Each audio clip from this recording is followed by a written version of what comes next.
Hi friends, இன்றைக்கி பன்னீர் பராத்தா எப்படி செய்கிறதுன்னு பார்க்க போகிறோம். அதுக்கு ஃபஸ்ட்டு ஒரு 1/2 கப் மாவு எடுத்து நம்ம நல்லா சப்பாத்தி மாவு பதத்தில் பிசைஞ்சிக்கணும்.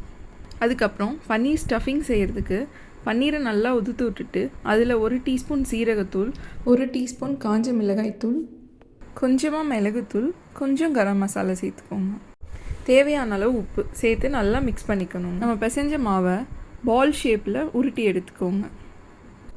அப்புறம் சப்பாத்தி கல்லில் கொஞ்சம் மாவை தூவி விட்டுட்டு நம்ம சப்பாத்திக்கு உருட்டுற மாதிரி சின்னதாக ஃபஸ்ட்டு உருட்டணுங்க. எட்ஜஸ் எல்லாம் நல்லா லேஸாக தேய்ச்சி எடுத்துக்கணுங்க.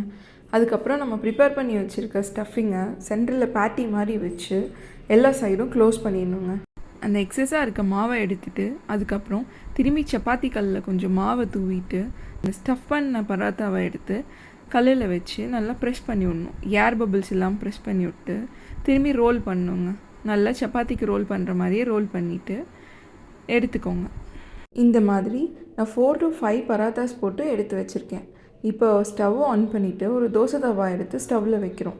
தோசை தவா நல்லா சூடானதுக்கப்புறம் நம்ம போட்டு வச்சுருக்க அந்த பன்னீர் பராத்தாவை எடுத்து ஒன்று தோசைக்கல்லில் போடுங்க. போட்டுட்டு நல்லா சுற்றி விடுங்க. சுற்றி விட்டதுக்கப்புறம் ஒரு சைடு குக் ஆனோன்னா நெக்ஸ்ட் சைடு ஃப்ளிப் பண்ணுங்கள். அந்த சைடும் நல்லா குக் ஆனதுக்கப்புறம் திரும்பி ஃப்ளிப் பண்ணிவிட்டு நல்லா 2 சைடும் நெய் விட்டு ஒரு ப்ரெஸ் பண்ணிவிட்டு எடுத்திங்கன்னா பன்னீர் பராத்தா ரெடி. நல்லா ஈஸியாகவும் சட்டுன்னு செய்கிற மாதிரி சூப்பரான ரெசிபிங்க இது. குழந்தைங்களுக்கும் ரொம்ப பிடிக்கும். மறக்காமல் நம்ம சேனலை சப்ஸ்கிரைப் பண்ணிடுங்க.